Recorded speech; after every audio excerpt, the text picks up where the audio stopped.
Okay, we got a show, we got a road, so let's get the show on the road. So we'll act like horse manure and hit the trail here as we get going. Okay, we got graphs of logarithmic functions today. This is, what section is this? 3.3, day 2. And we're looking at this, and I want you to bring up in your calculator, do this for me. If y'all would just graph in y1 the natural log of x. Just pop it in your calculator real quick. It's a curiosity of mine just to make sure you can, but we also want to talk about some results that I vaguely recall on a calculator being a problem. Okay, and not that the calculator was a problem, it's just that our understanding of what it told us was. Natural log of x. And we graph. Why would that? Oh, okay. Let's try that again. I'm having my equipment issues. As soon as I walk up here, my glasses fall off my face, and everything kind of goes crazy. Okay, now when you guys graph this, your calculator does that thing, right? It looks like it stopped, right? It don't. It don't stop down here. It looks like it just kind of disappears. This is a vertical asymptote, and if you look like at the range, it's all reals. That's from negative infinity to infinity when we're talking about this particular function. And the reason why I'm pointing this out is that when you guys are actually moving the natural log or even the any log, the common log, which is log base 10 or log base 2, log base a half, when we're moving those around the axis and you graph on your calculator, it kind of disappears, but it shouldn't, okay? Unless you have some sort of restriction that's put into your function, it shouldn't. And I can't think of one right now. Okay, so pay attention that when we're talking about the range, we're talking about negative infinity to infinity. Okay, and I want to make sure that you're aware of what your calculator will look like, although the picture of the calculator won't really tell us that. Okay, so we got the domain from 0 to infinity, so we got a vertical asymptote right there. It's continuous from 0 to infinity. It's increasing all the time from 0 to infinity. There's no symmetry, okay? Remember the two symmetries we're always talking about, it's odd and even. Odd being that we have point symmetry around the origin of the axis, even meaning that we have the y-axis being the symmetry line of the function itself. It's not bounded below or above. There's no local extrema. There isn't an inflection like a hump that's is maxima or minima, whether it be local or maximum. And we're looking at no horizontal asymptotes. Thank you, dear. And vertical asymptotes, x equals 0, as originally discussed. And then we have our end behavior. Now, one of the things about end behavior, when I have end behavior and I have a vertical asymptote that kind of like puts a fence in it, because I'm not going to consider the end behavior in this function as x goes towards infinity, because x doesn't go that way. It's undefined.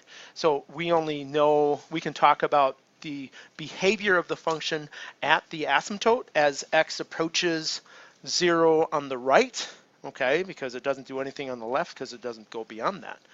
But that's not part of end behavior. End behavior is as x approaches infinity. So because I have that asymptote, I don't consider the negative version of infinity.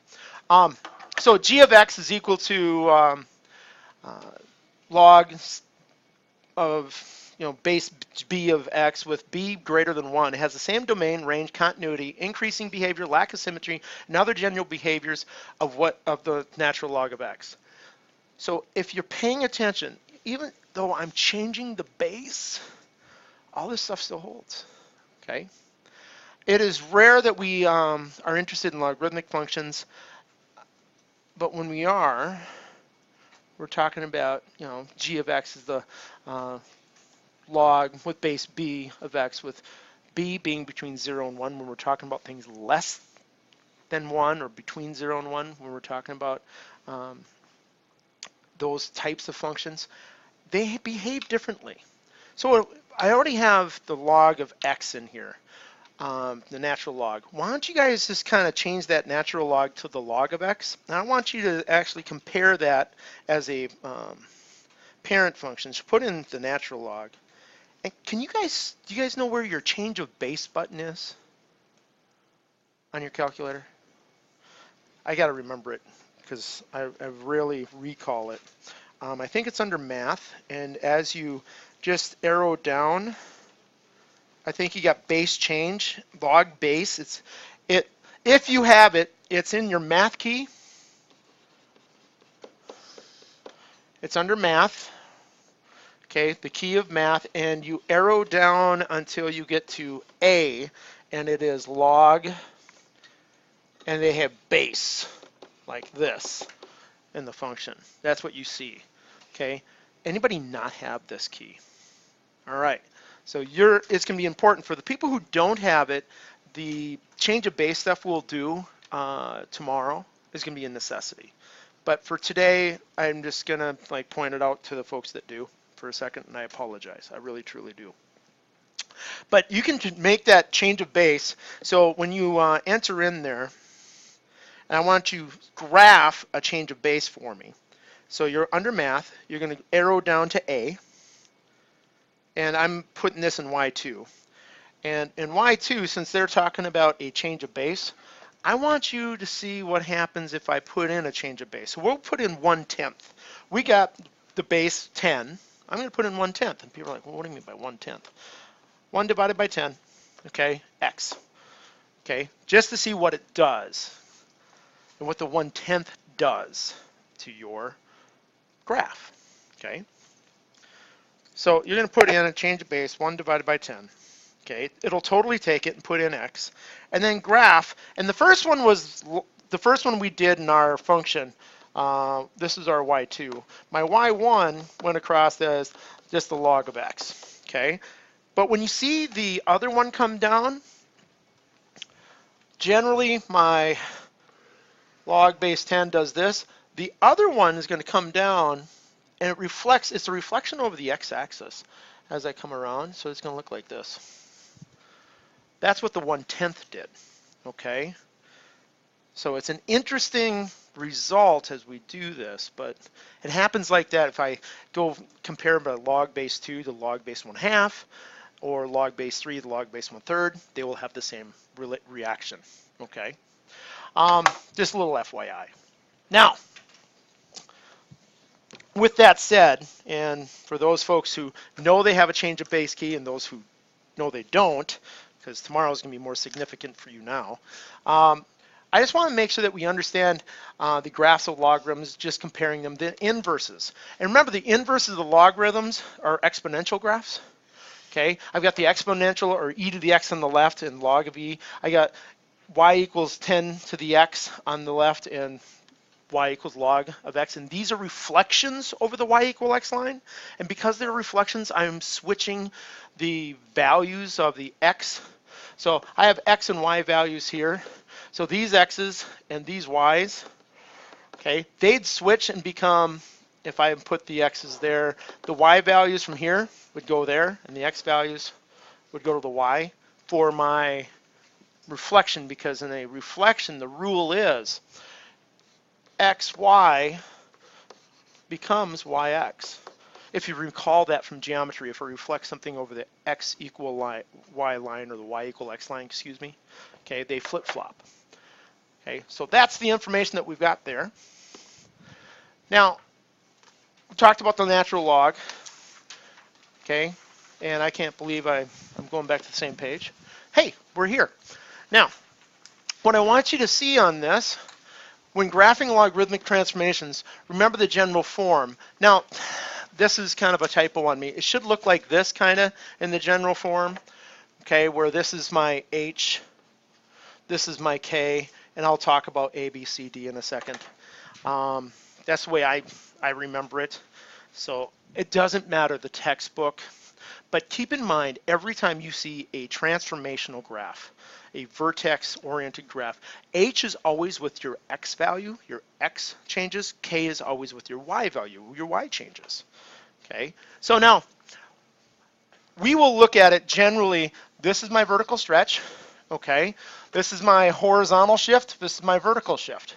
But we're missing something, okay? We're missing an opportunity to see what happens if I change my Y, my Y reflection. We got this as an X reflection. If A is negative, I can reflect across the X axis. If my B value inside here is negative, the one I just wrote here, if that's negative, that's a reflection across the Y axis. It also will be a horizontal compression or a horizontal stretch based on the value it is. Okay, so if it's larger than 1, it'll be a horizontal compression by a factor of its reciprocal. Okay, if it's less than 1, it'll be a horizontal stretch by its reciprocal.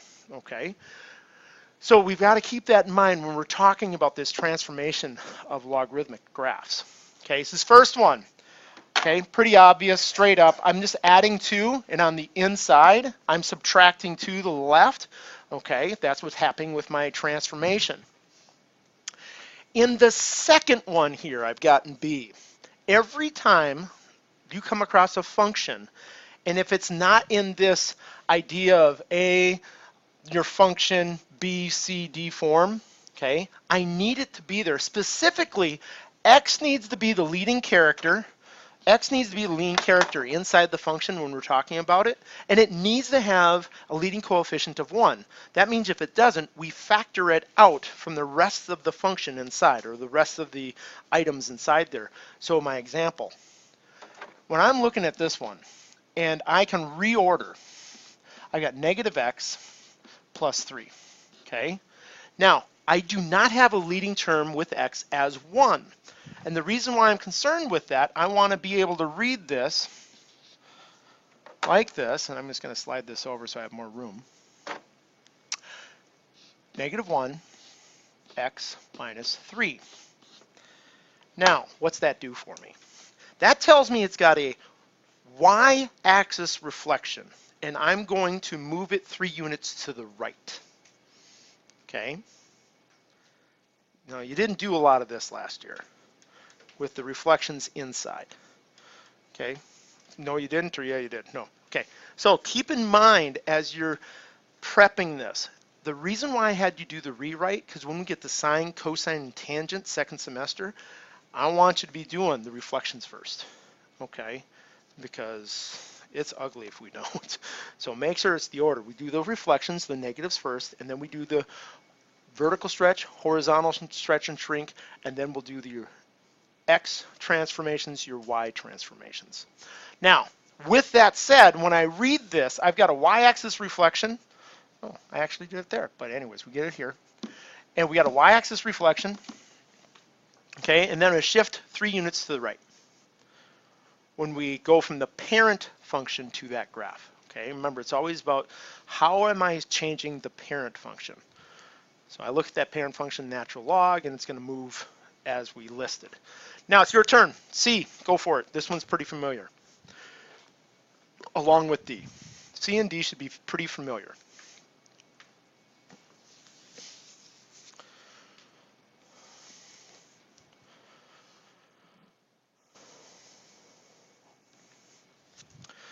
So hopefully you see a VS, or a vertical stretch of by a factor of 3. Okay, VS, BFO. You'll see me doing that in assignments. I'm sorry if it's all said and where did Bloom come up with that? This is the vertical stretch by a factor of 3. And D, I want to make sure you recognize that this is a kind of, you should be looking at this as the log of X plus 1. Kind of rewrite it to make sure you're in the right order. I'm just adding 1. So I'm shifting it up. I didn't think I did that earlier. So I'm going to shift it up 1 unit. Any questions about those? Now, this next thing, I want you to be able to sketch, and I've got some people who are grabbing for their calculators right now. I'm going to be honest and direct.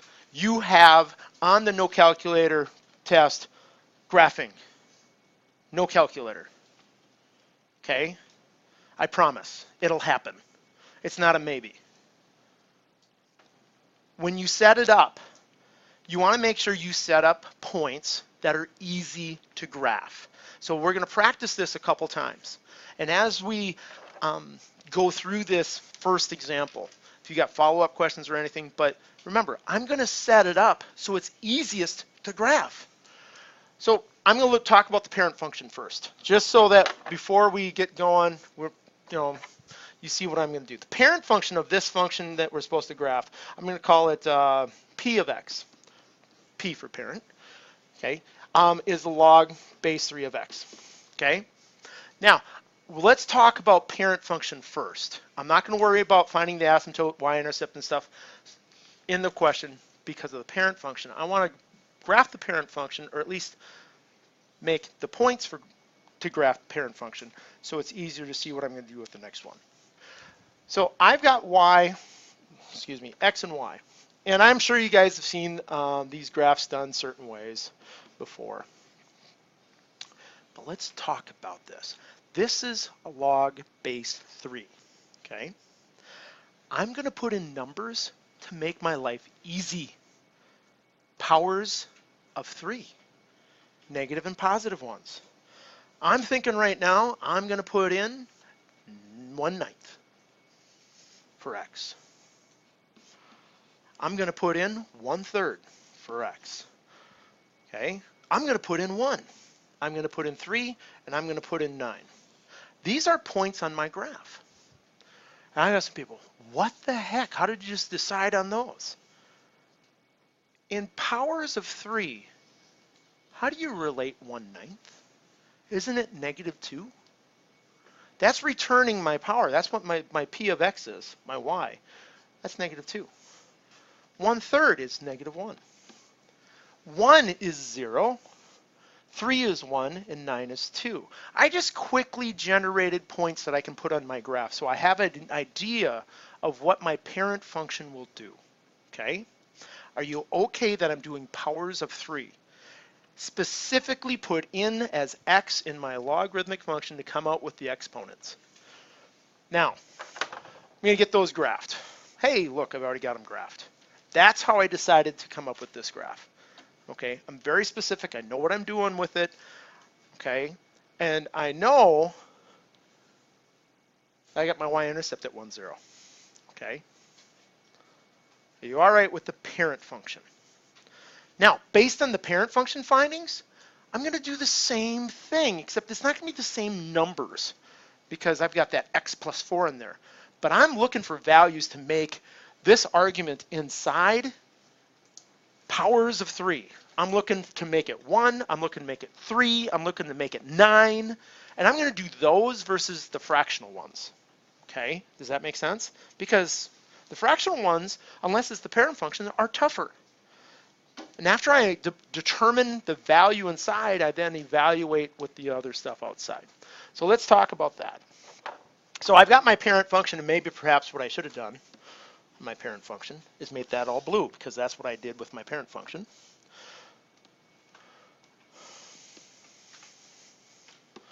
Okay, or maybe I won't make it blue because it's not going to behave with me. Let's go red with the function we're going to do.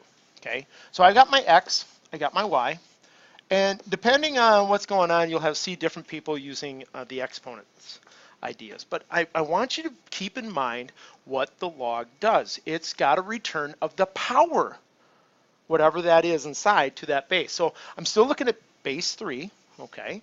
So I'm going to look at this and I go, you know, what if I put in -1? -1 for x, what's that do? Inside, as a matter of fact, let's even go further back. I'm going to put in -3 for x. Now I'm going to evaluate in my head, no calculator. The log base 3 of 1, because -3 goes in, -3 plus 4 is 1. Well, 3 to the 0 power, right? So that returns 0.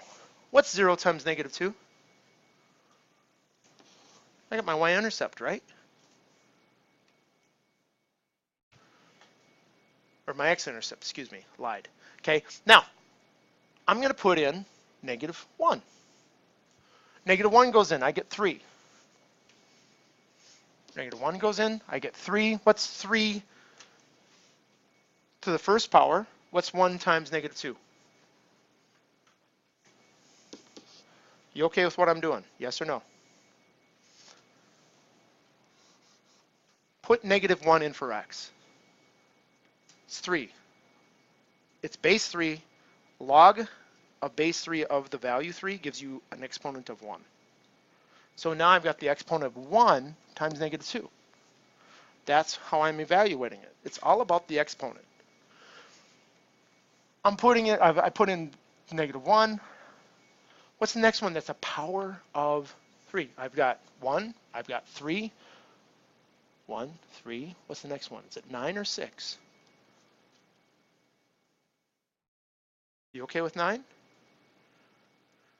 So I want to make 9 in there. What do I got to put x in? What do I got to put in for x to make it 9 inside? Are you okay with 5? 5 plus 4 is 9. The log base 3 of 9 is 2. What's 2 times -2? -4. It's got to be calculator free, folks. Now, I'm going to put in one more because I got 5, -4. It seems to work. I work in 9. The next one, base 3, is 27. Ooh, 27. That's pretty ugly. So maybe these 3 will be okay. Is that making sense where I'm going? Okay. So let's see what's going on with my actual function. I'm supposed to have a reflection across the x-axis. So now my function is going to be, shooting down this way. Reflection across the x-axis. I'm supposed to move it 4 units to the left. Okay. So I've got these points, and it's supposed to be 4 units to the left. So 1, 2, 3, 4. I have a vertical asymptote right here, and it's going to be a function that does this. Because I already got those graphed. But those are the points that are graphed. That's how I generated them. Based on my log function, and I'm looking for the exponents that I'm doing.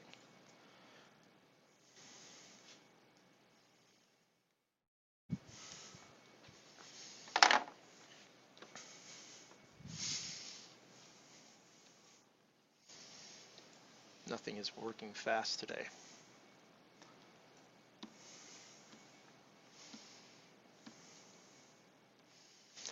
So now let's talk about asymptotes.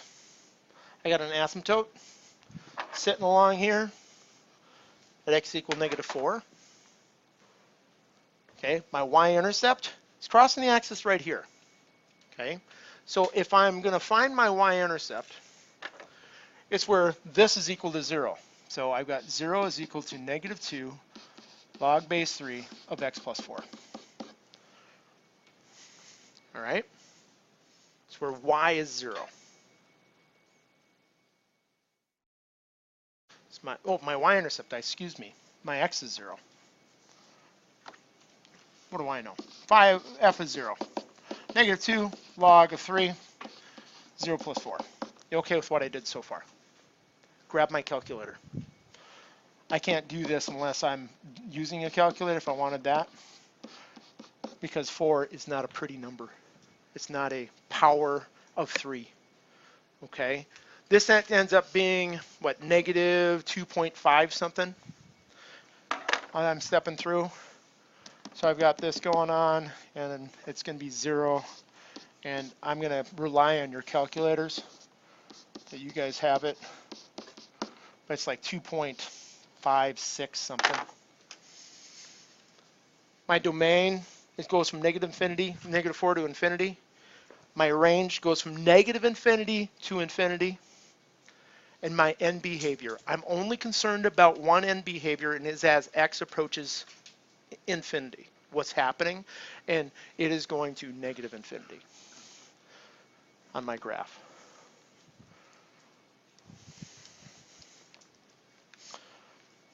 Now, the power thing is kind of tough for people as I, how do I come up and generate those numbers?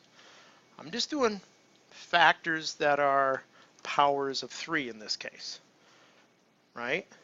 The factors that are powers of 3. And I'm kind of running through the exponents with base 3. 3 to the 0 power, 3 to the first power, 3 to the -1 power, 3 to the -2 power.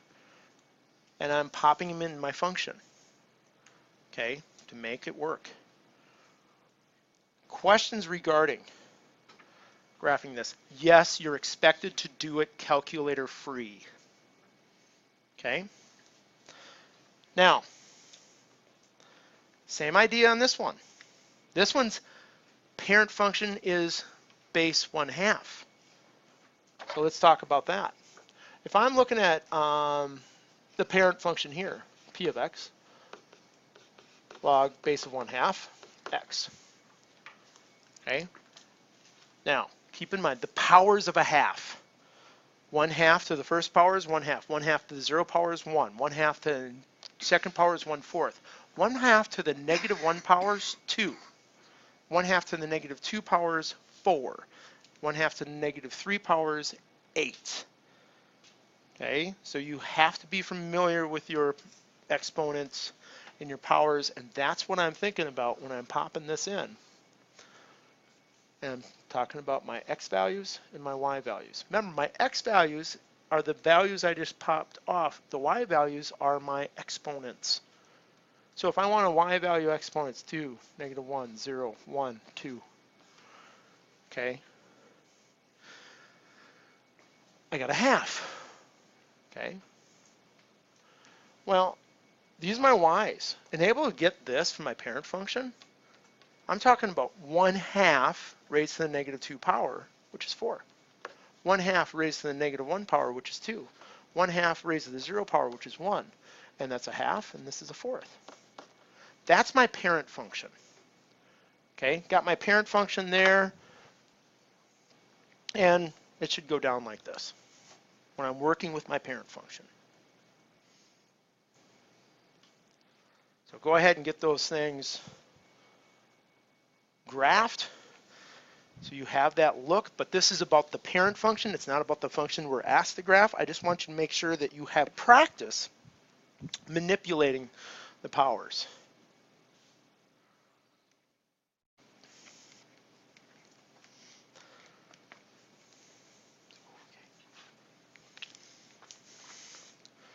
Now, make these a little smaller so we can bring those over.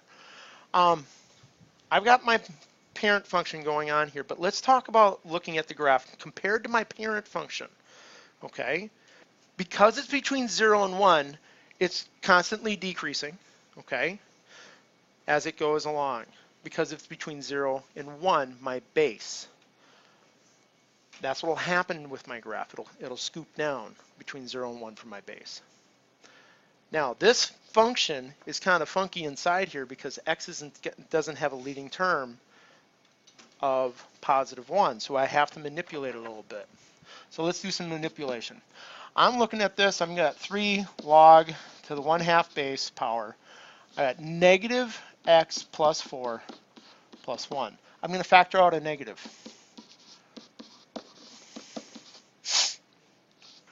So I got the negative out, x minus 4 plus 1. Okay. Now, what's this mean? I have a y-axis reflection of my function. I have a vertical stretch by a factor of 3, and I'm shifting it 4 units to the right and 1 unit up. Okay, so that's what I'm doing with my function.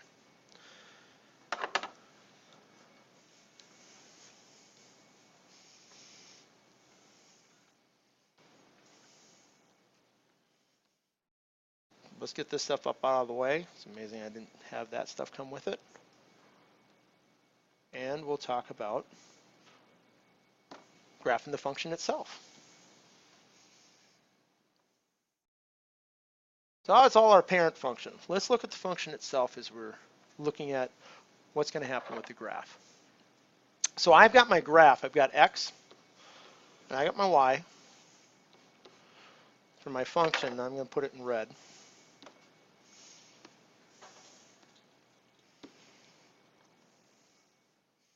Just get rid of that if I can. Sorry, guys. It's in my way. So now, all I'm doing is doing the same thing with the powers I did before. Inside, I want to make this function powers of 2, okay, 1/2 really, okay?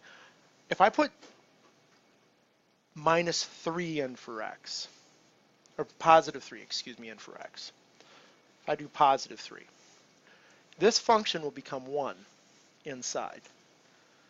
Well, that's 1/2 to the 0 power. So that's 0 here. That's what this returns. What's 0 times 3?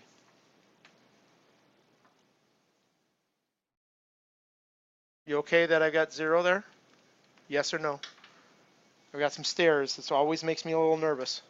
So I've got a 0 returning, because if it's to 1, the power is 0. 0 times 3 is 0 plus 1.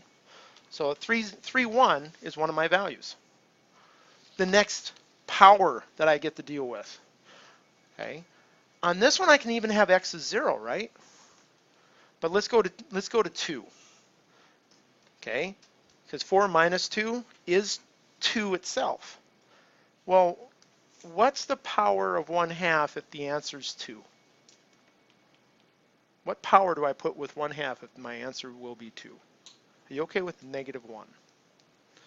So if I put in x as 2, this log of 1/2 returns -1. -1 times 3 is -3, plus 1 is -2. The next one. Well, I got 3, I got 2. Can I put 1 in there? No, it's 3. Let's put 0 in there. I get 0 here. 0 goes in. What's the power that I'm put 1/2 to become a 4? So I'm put in 0. You okay that 1/2 would be -2? -2 here times 3 is -6. Plus 1 is -5. Now I've got some faces.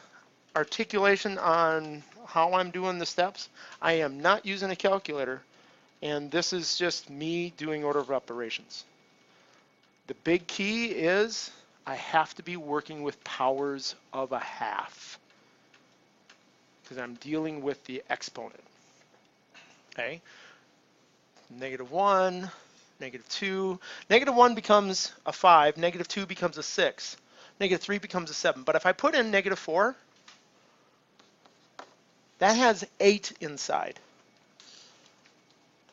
8, 2 to what power is 8? Are you okay with 3? But since it's 1/2, it's -3. Times 3, it's -9, plus 1, -8. So those are the things I'm going to graph for my function itself. So I'm doing these in red. So I got 3, 1, 1, 2, 3, 1. I got 2, -2. I've got 0, -5. Now I got -1, -8.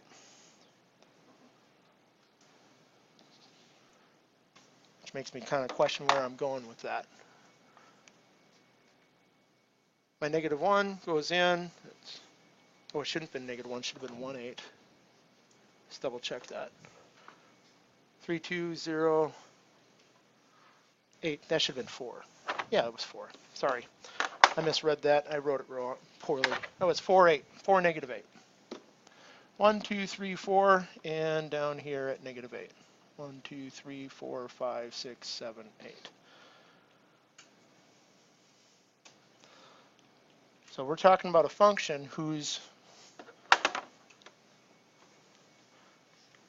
asymptotes can be at x equal 4. So I've got a 1, 2, 3, 4 asymptote. And I'm going to be running it off this way. Down. I probably should have stayed with red. Okay, to work my function. Okay, we'll continue that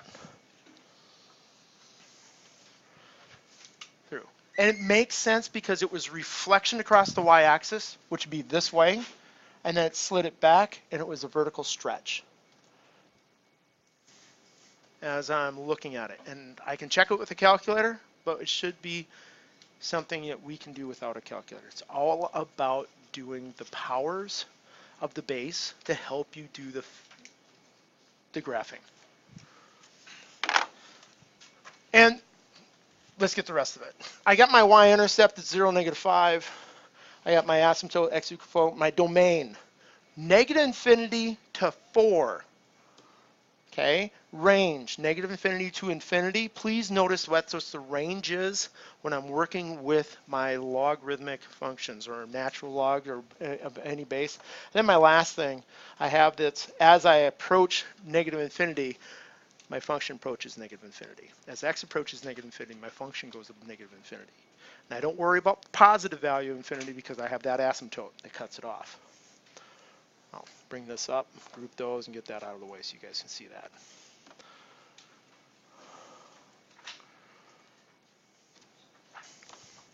Questions, follow-ups at all?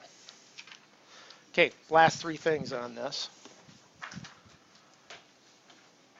Find the domain of the following functions. What's the restriction when I'm working with logs? Is there one? Can't have it negative. Could I have it 0? Think about what happens. Put it in. If you're not sure, just put it in your calculator for a second. Put the log of anything, or a natural log of 0. The log is 0. I don't care what base you use. What happens with your calculator? It freaks out, right? So it can be as close as we can to 0, can't be 0. That's why we have that vertical asymptote all the time. So now I'm looking at it, and so the restriction of my function is that, like in this case, x squared minus 9 has got to be greater than 0.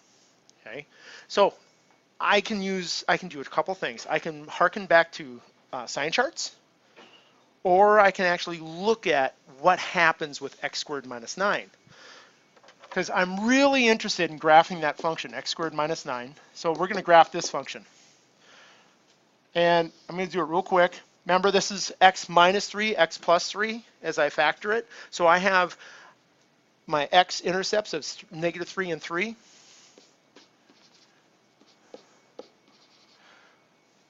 At least I would like to have x-intercepts of -3 and 3 that were consistent and look like they were actually -3 and 3. Okay, it doesn't matter what I do. 1, 2, 3, 4, 5, 6, 7, 8, 9. At 0, it's way down here. So this graph's going to do this. Okay, are you in agreement? Where is this graph positive greater than 0?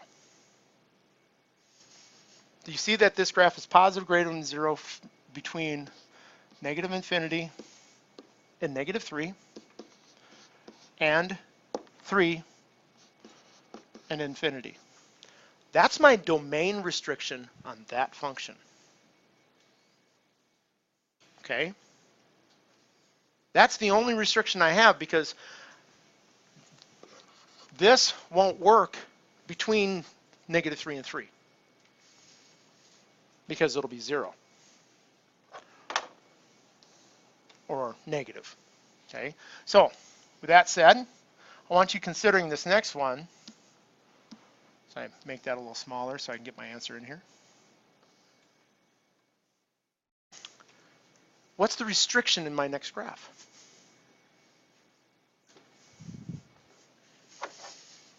My domain restriction we should be able to find without even looking at the graph. Okay, at least on a calculator. We should be able to determine the graph itself. This is the square root function, okay, that's been reflected, right? Because the function I'm really concerned with is 2 minus the square root of x has got to be greater than 0, right? Well, if I'm going to graph this, I'm looking at the idea that I've got the negative square root of x plus 2. So I'm taking the square root function, I'm flipping it across the x-axis, and I'm moving it up 2 units. Okay, so my parent function does this. This graph is doing up 2 units, one of these things. Boy, that wasn't very good, but that's what the picture of my graph is going to look like. So it's positive between 0 and where it crosses the axis. Well, where's it cross the axis? Negative square root of x plus 2 is equal to 0. When negative square root of x is equal to -2, I square both sides. X is equal to 4. So at x equals 4, it crosses the axis. So I got a domain, and it could be 0, by the way. Do you see how I plug in 0 and it's an actual value that's greater than 0? So it could be 0 or 4.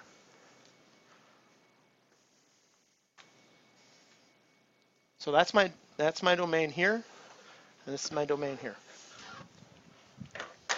Questions regarding? We're doing okay?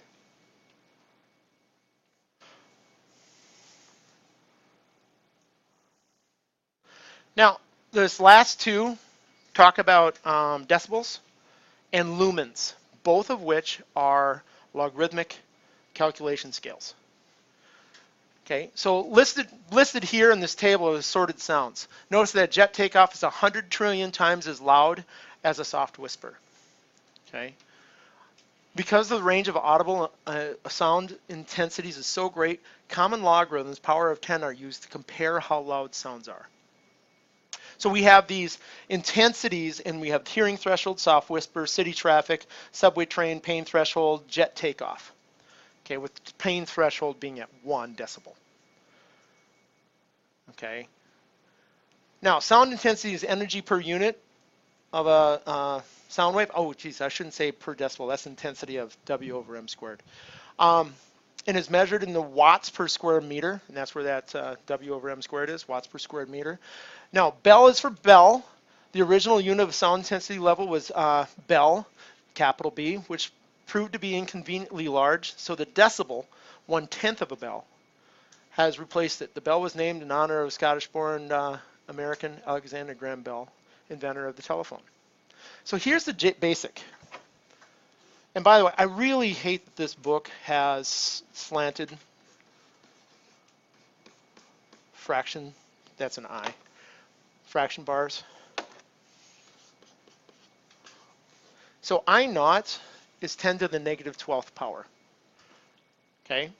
So if I'm looking at a sound intensity here, how loud is the train inside a subway tunnel? So if I'm looking at sound intensity, and I'm looking for beta, that's my decibel value. I got 10 log of I, that's what I'm looking for the intensities, and I naught. I already know I naught. It's 10 to the negative 12th. Trains are on the table. Pain threshold for subway trains, 10 to the negative 2nd power.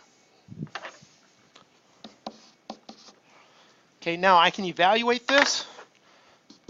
This is 10. By the way, this is the log base 10. This is negative 2 minus negative 12. Negative 2 minus the negative 12, which is 10 to the 10th power. So this actually is 10 times 10 when I'm done evaluating. So this is 100. Sound intensity inside the subway tunnel is 100 decibels.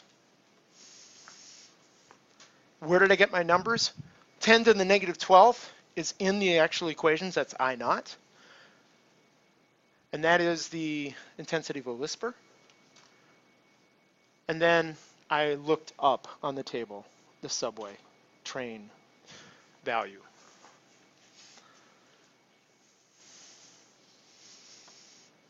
This next one, Beer-Lambert's law.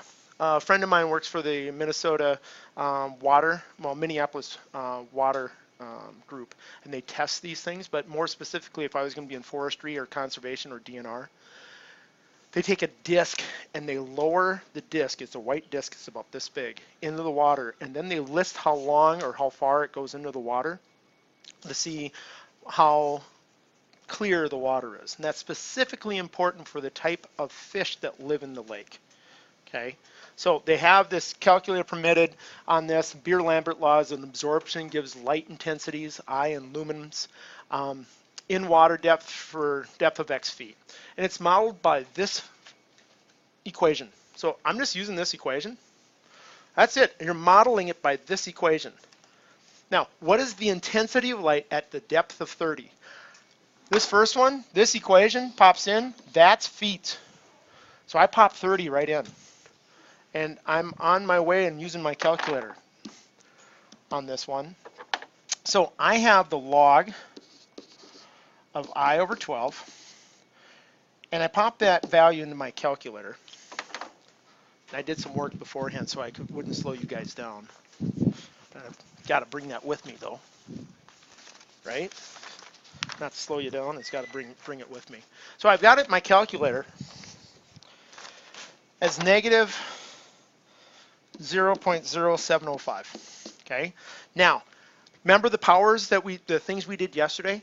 If I allow these to be exponents with powers to base 10, because this is base 10 log, notice how sneaky that was. They're still equal, right? And the reason I can do that is I get to use powers, the properties of logs, to say, hey, you know, that I over 12 is equal to 10 to the negative 0.0705 power. Now I pop that in my calculator again. And I know that, well, before I pop it in the calculator, 12 times 10 raised to this power is this going to equal 10.202 for my I. Okay, so at a depth of 30 feet, the intensity will be 10.202 luminums.